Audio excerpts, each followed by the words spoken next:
কি বলো?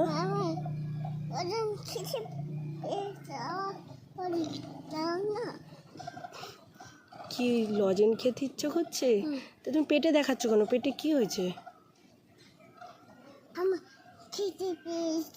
তোমার খিদে পেয়েছে তাই তুমি লজেন খাবে? খিদে পেলে কেউ লজেন খায়? তুমি লজেন কোথার থেকে পাবো এখন বলো? কোথা দিয়ে পাবো? ওই দোকানটা থেকে? কিন্তু আমার কাছে তো পয়সা নেই, আমি কি করে আনবো? তুমি ম্যাজিক করে এনে দেবে? আচ্ছা ম্যাজিক করো দেখি। তাই তো, একটা চকলেট চলে এসছে। এটা কে খাবে? তা আমার জন্য আনলে না একটা? তা এনে দাও আমাকে একটা।